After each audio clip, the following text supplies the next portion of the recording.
예전에 제가 선교 둘로스라는 배를 탄 적이 있습니다. 제가 둘로스라는 배를 탔을 때, 이 선교배를 탔을 때 참 선배되는 선교사님이 계셨는데요.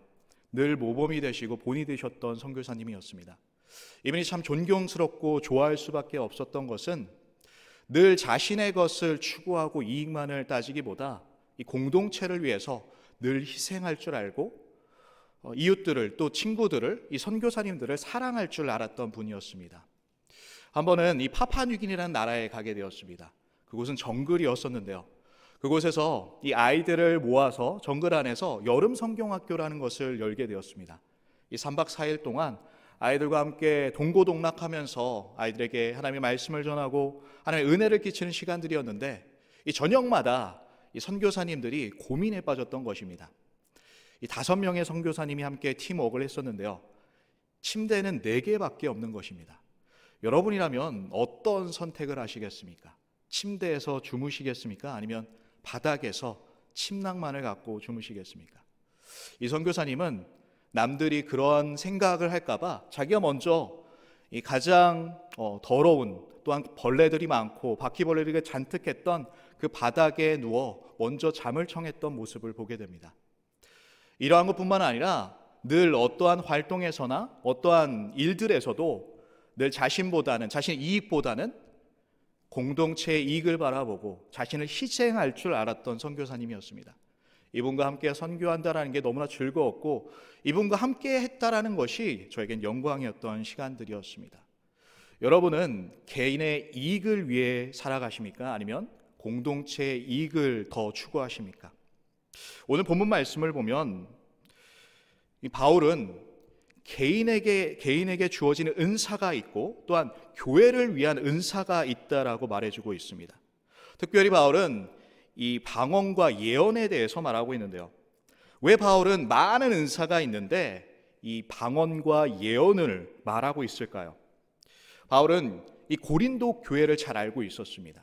이 고린도 교회를 개척했을 뿐만 아니라 그들이 무슨 생각을 하고 있고 어떤 문제가 있는지를 잘 알고 있었습니다. 이 고린도 교회에서 가장 투출하게 드러났던 은사가 바로 이 방언이었고 이 예언이었던 것입니다. 바울은 본문 말씀에서 방언이 무엇인지 또한 예언이 무엇인지를 자세히 말해주고 있습니다. 먼저 첫 번째로 방언이 무엇인지를 본문에서 함께 찾아보길 원합니다.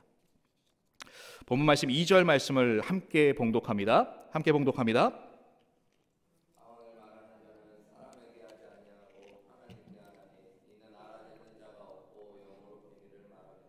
아멘. 방언이라는 것은 하나님께 영적인 언어라는 것을 말하고 있습니다. 하나님께 영적인 비밀을 말한다라고 성경은 말해주고 있습니다. 15절 말씀을 보면 이 방언은 영적인 기도라는 것을 설명해 주고 있습니다. 어떤 분들은 바울이 이 방언에 대해서 부정적으로 이야기하고 있다라고 말하기도 합니다.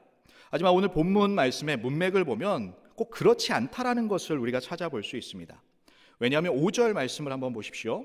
나는 너희가 다 방언하길 원한다라고 바울은 이야기하고 있습니다. 뿐만 아니라 오늘 말씀 본문은 아니지만 18절 말씀을 보면 바울도 자신도 방언을 하고 있고 모든 사람들보다 그 방언을 하는 것으로 인해서 하나님께 감사한다라고 표현하고 있습니다.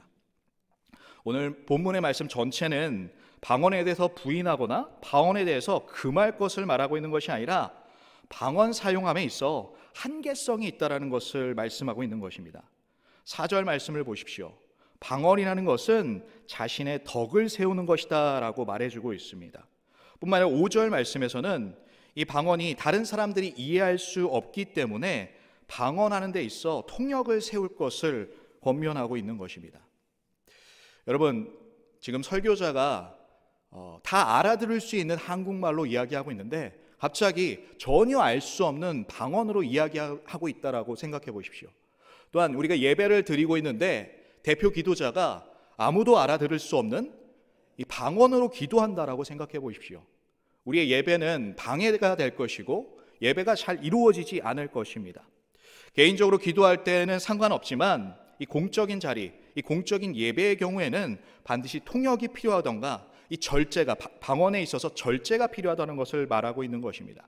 이 통역이 없다면 이 공예배나 공자리에서는 금하는 것이 더 아름다운 것이다라는 것을 바울은 말하고 있는 것입니다. 반대로 예언은 어떨까요? 바울은 예언에 대해서 사모할 것을, 또한 추구할 것을 권면하고 있습니다. 오늘 본문 말씀에서 예언이라는 것은 무엇이라고 말하고 있을까요? 우리가 기본적으로 알고 있듯이 예언이라는 것은 구약시대 선지자 또는 예언자가 하나님께 계시를 받아서 미래의 일들을 가르쳐 주는 것이라고 얘기할 수 있습니다. 하지만 이것에서 예언이 그치는 것이 아니라 이 신약 성경에 기록되어 있는 예언의 뜻을 보면 원어적인 뜻이 이 미래적인 이야기도 있지만 선포하다라는 뜻을 갖고 있습니다. 미래적인 것을, 하나님의 그 뜻을, 하나님의 그 말씀을 선포함에도 있지만 하나님의 말씀이 선포되어지는 그 자체가 예언이라는 것을 성경은 말하고 있는 것입니다. 우리가 이것을 눈여겨볼 수 있는 것은 성경이 다 기록되기 전까지는, 1세기 말까지는 아마도 하나님께서 직접적으로 계시하신 것으로 보여집니다. 우리가 그것을 추측할 수 있는 것은 지금 사도 바울도 갈라디아서 1장 17절 말씀을 보면 자신이 다메섹 도상에서 예수님을 만나고 나서 곧바로 예루살렘으로 갔던 것이 아니라 아라비아 사막으로 가서 3년 동안 거했다라는 것을 알 수 있습니다. 이 가운데 학자들은 그곳에서 하나님께 직접적인 계시를 받았을 것이다라고 추측하고 있습니다. 그렇다면 지금은 이러한 하나님의 그 계시들이 존재하는 걸까요? 간혹 어떤 분들은 내가 하나님께 계시를 받았습니다라고 말씀하시는 분들이 있습니다. 이것은 굉장히 조심스럽게 봐야 하는 부분입니다. 왜냐하면 성경이 완성되었다라는 것, 성경이 우리에게 주어졌다라는 것은 성경 이후에 계시가 필요 없다라는 것을 말해주는 것입니다. 다시 말해서 성경이 충분하고, 계시로서 충분하고, 더 이상 그 계시, 하나님의 계시가 필요 없을 만큼 완벽하다라는 것을 성경은 말하고 있는 것입니다. 혹시 누가 예언이나 계시를 말한다면 우리는 그것이 성경을 벗어나지 않는지를 체크해야 합니다. 또한 성경 안에 이 말씀이 있다면 그럴 수 있구나라는 것을 생각할 수 있지만, 성경을 떠나 계시되는 것이라면 우리는 그 위험성을 생각해 보아야 하는 것입니다. 요한계시록 22장 18절에서 19절 말씀을 보면 그것이 얼마나 위험한지를 말씀하고 있습니다.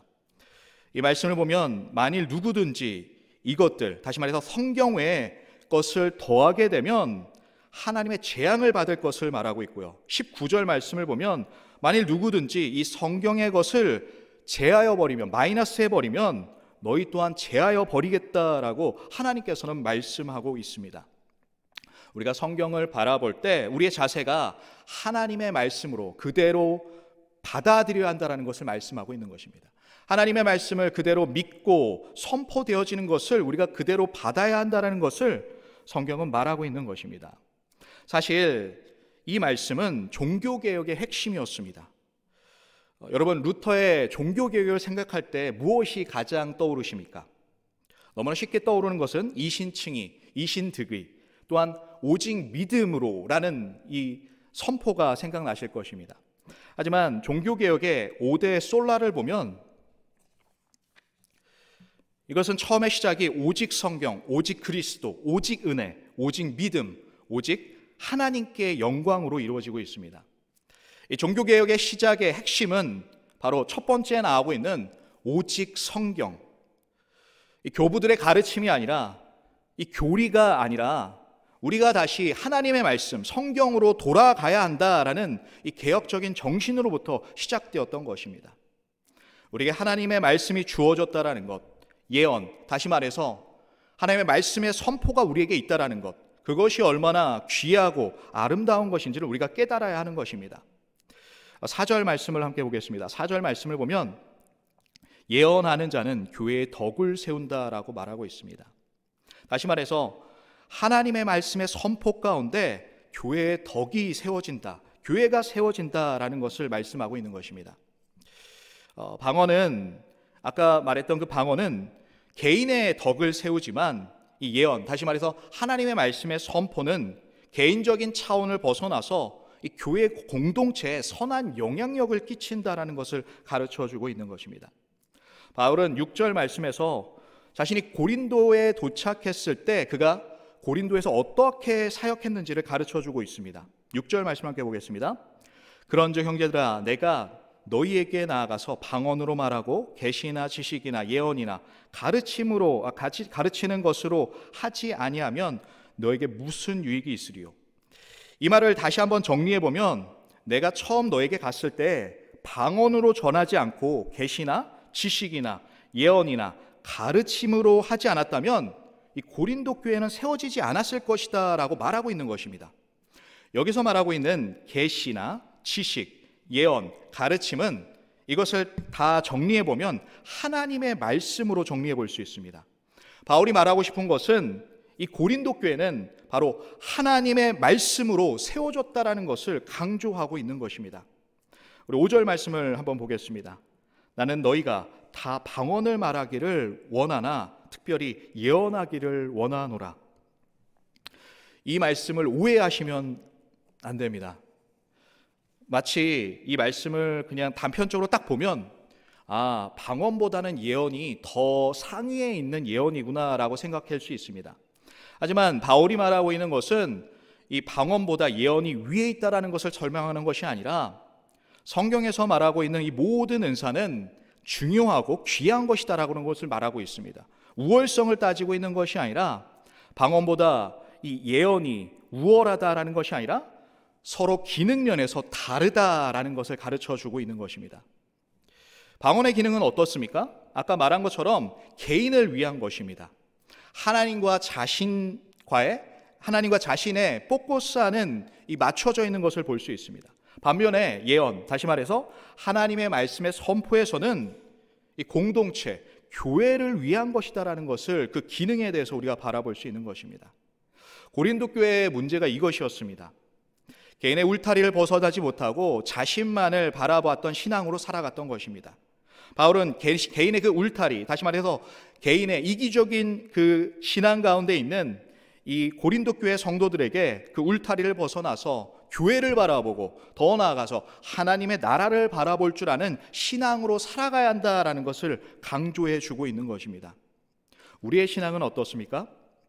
우리의 신앙 또한 개인주의적 신앙을 살아가는 것이 아니라, 개인적인 신앙을 살아가는 것이 아니라, 하나님께서 말씀을 통해서 우리에게 말씀하시는 것은 우리가 개인으로부터 시작하지만 이제는 이웃을 바라볼 줄 알아야 되고, 또한 공동체를 바라볼 줄 알아야 되고, 교회를 바라보며 더 나아가서는 하나님의 나라를 바라볼 줄 알아야 하는 신앙을 살아야 한다는 것을 가르쳐주고 계신 것입니다. 그렇다면 우리가 어떻게 이 개인주의적인, 다시 말해서 개인적인 신앙을 벗어나서 공동체를 생각하고 교회의 덕을 생각하고 더 나아가 하나님의 나라를 바라보며 신앙생활할 수 있을까요? 이 답은 이 14장, 오늘 말씀의 시작인 14장 1절 말씀에서 바울은 언급하고 있습니다. 1절 말씀을 보십시오. 사랑을 추구하며, 사랑을 추구하라라고 말하고 있습니다. 그리고 나서 이 신령한 것들, 다시 말해서 은사들이 있는데 너희들이 그중 가운데 이 예언, 다시 말해서 하나님의 말씀의 선포에 대해서 더욱더 각별히 사모해라 라고 말하고 있는 것입니다. 우리가 지난주부터 말씀을 보고 있었는데요, 12장 말씀부터 14장까지의 말씀을 우리는 은사장이라고 말합니다. 다시 말해서 12장부터 14장까지는 연결되어 있는 것입니다. 12장 31절 말씀을 보십시오. 너희는 더욱 큰 은사를 사모하라. 내가 또한 가장 좋은 길을 너희에게 보이겠다라고 말씀하고 있는 것입니다. 여기서 큰 은사, 다시 말해서 가장 좋은 길은 무엇일까요? 바울은 그 가장 좋은 길을 13장으로 넘어와서 설명하고 있습니다. 우리가 어제 말씀을 보았듯이 13장 전체의 말씀은 바로 그 가장 좋은 길이 사랑이라는 것을 말씀하고 있는 것입니다. 또한 오늘 말씀으로 들어와 14장 1절 말씀에 그 말씀과 연결해서 가장 좋은 길, 가장 중요한 은사, 바로 사랑을 추구할 때 우리가 그 은사, 추구해야 되는 은사, 예언이라는 그 은사가 우리가 사랑으로부터 이루어져야 된다는 것을 말씀하고 있는 것입니다. 모든 은사의 시작은 예수 그리스도의 사랑으로부터 시작돼야 합니다. 우리의 사랑이 아니라 예수 그리스도의 그 십자가의 사랑으로부터 시작될 때 우리는 그 은사를 분명하게 하나님의 뜻대로 사용할 수 있는 것입니다. 예수님께서 십자가를 통해 그 사랑을 보여주셨습니다. 그 십자가의 사랑은 개인적인 사랑이 아니라 온 인류를 위한 사랑이셨습니다. 이처럼 우리가 하나님의 사랑, 예수 그리스도의 그 사랑을 얻고 그것을 추구할 때 우리의 시선이 바뀌는 것을 보아야 합니다. 처음에 우리의 시선은 개인적인 것에 금하게 되지만 예수님의 사랑을 더욱더 알수록 우리의 시선은 이웃을 바라볼 수밖에 없고 또한 이 공동체와 교회를 바라볼 수밖에 없는 것입니다. 또한 그 사랑으로 말미암아 하나님의 나라를 볼 수밖에 없는 것입니다. 저는 초등부 아이들을 섬기고 있습니다. 아이들에게 말씀을 전할 때마다 항상 함께 외치는 구호가 있습니다. 함께 영어로 이야기하는데요. I have decided, 우리는 결정했습니다. To follow Jesus, 우리는 예수님을 따라가기로 결정했습니다. 예수님의 사랑을 따라가기로 결정했습니다. No turning back, no turning back. 결코 뒤돌아서지 않을 것입니다. 절대로 뒤돌아서지 않을 것입니다. 여러분, 우리가 하나님의 사랑을 입었다면, 예수 그리스도의 그 사랑을 입었다면 이제는 결코 뒤돌아서지 않고 그 사랑, 예수님만을 따라 살길 원합니다. 그 사랑으로 살아갈 때 바울이 이야기하고 있는 공동체를 바라볼 수 있고 개인이 아닌 이웃을 바라고 공동체를 바라보며 하나님의 그 말씀의 사모함으로 살아갈 수 있는 것입니다. 오늘 이 새벽 가운데, 이 아침 가운데 우리의 시선이 나에게 머무는 것이 아니라 예수 그리스도의 사랑으로 말미암아 하나님의 그 말씀의 선포로 말미암아 우리의 시선이 나에게서 이웃으로 또한 공동체로 교회로 퍼져나가시는 저와 여러분이 되기를 축복합니다. 기도하시겠습니다. 하나님 감사합니다. 하나님, 우리의 시선은 우리밖에 바라보지 못합니다. 하지만 예수 그리스도의 그 사랑을 우리가 입었기에 주님의 그 사랑의 모습처럼 나만을 바라보는 신앙을 사는 것이 아니라 이웃을 바라보고 공동체를 바라보고 또한 교회를 바라보며 하나님의 나라를 바라볼 수 있는 신앙을 허락하여 주시옵소서. 감사하며 예수님의 이름으로 기도하옵나이다. 아멘.